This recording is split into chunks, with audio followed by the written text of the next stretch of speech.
Je pense que tout longboarder a fait au moins une fois dans sa vie, même peut-être pour rigoler, un semblant de tuck. Pas tant pour aller plus vite, hein, surtout pour avoir l'air pro. Mais là, on va pas essayer de ressembler à des pros, on va devenir des pros. Alors, salut mes petits bushings, j'espère que ça roule.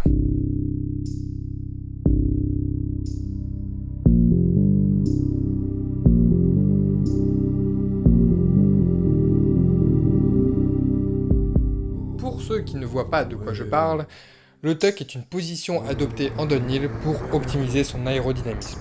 Donc c'est pour aller vite. Plus un tuck est optimal, plus vous gagnerez de vitesse.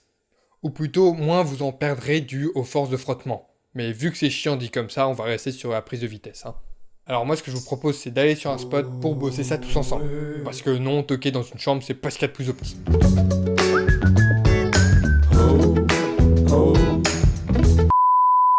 Bon déjà je vais vous montrer la position du tuck dans l'herbe, mais juste avant, je suis pas un hyper fan de DH, je suis pas hyper habitué à faire du tuck, donc je connais la théorie, en pratique je peux largement m'améliorer, mais au moins vous aurez une bonne idée du résultat qui s'approche du bon tuck.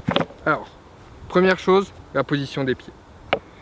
Donc, le pied avant, on va le mettre en diagonale, mais il faut que tout le pied soit sur la board, donc ne le mettez pas trop comme ça, parce que là il dépasse, vous perdez un peu de contrôle. Donc mettez-le comme ça, derrière la vis, en fait comme en position quand vous roulez normalement. Votre pied arrière, normalement quand vous roulez, bon, c'est un peu comme ça, tranquille. Là, vous allez le tourner sur le côté pour pouvoir mettre votre genou contre votre mollet. Voilà, comme ça.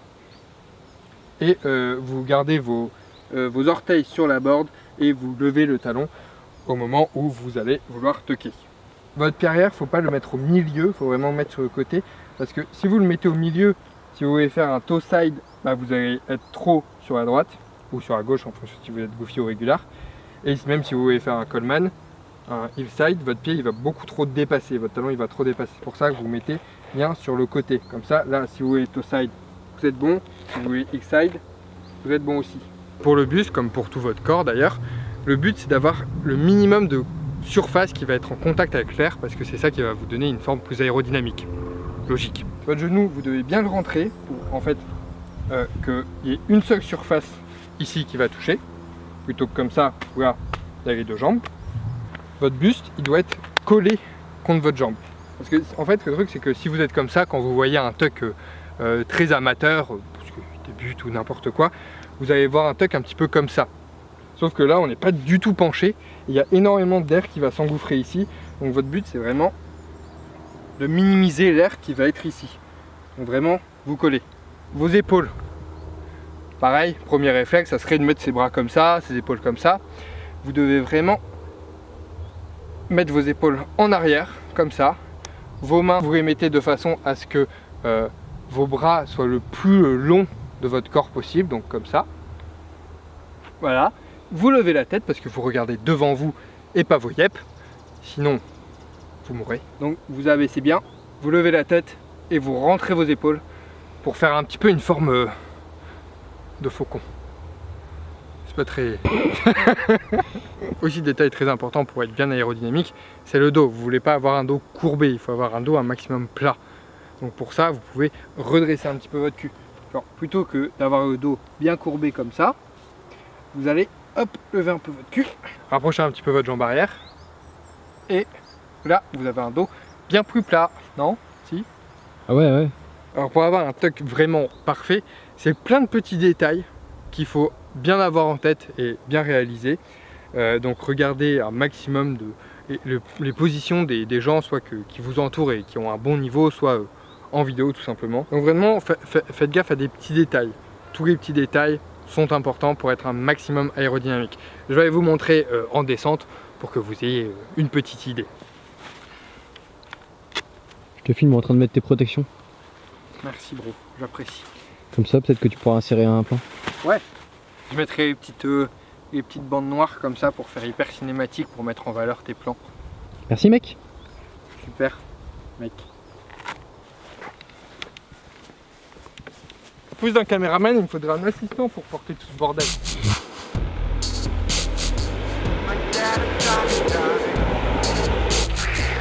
He was the king,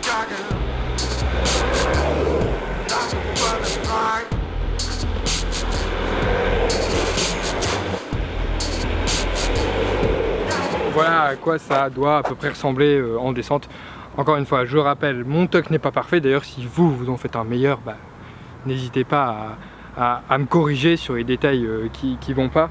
C'était surtout pour éviter d'avoir des gens qui font des tucks vraiment comme ça, beaucoup trop droits et pas du tout aérodynamiques. Si j'en trouve et s'ils acceptent, bien sûr, je vais vous mettre quelques vidéos que j'ai d'autres personnes qui font du tuck, qui sont plus habitués à en downhill que moi, qui ont un meilleur niveau. Comme ça, vous aurez encore un meilleur modèle. Voilà. Pour commencer, pour avoir une bonne position, moi ce que je vous conseille, c'est vraiment de faire à l'arrêt. Donc sur l'herbe, c'est parfait parce que la board elle va vraiment pas bouger. Et aussi entraînez-vous avec des protections même à l'arrêt, pas pour une question de sécurité, parce qu'évidemment sur une pente vous allez en mettre, hein.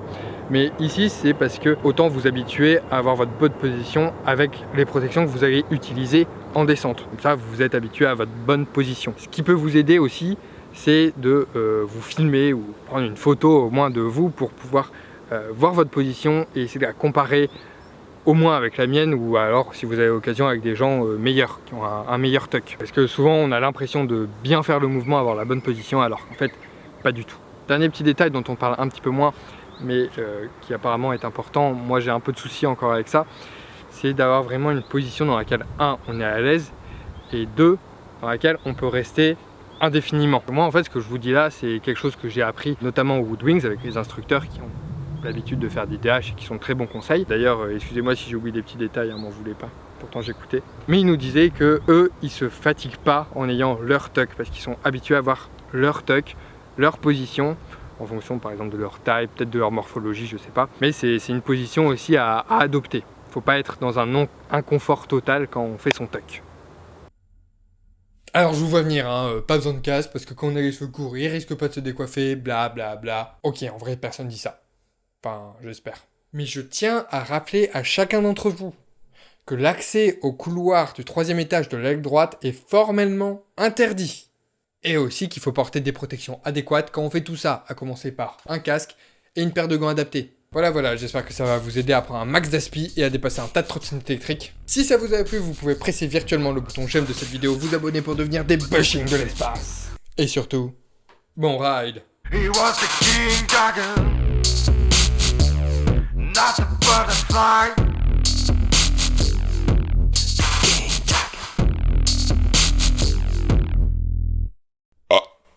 Voilà. C'est comme ça qu'on conclut une vidéo.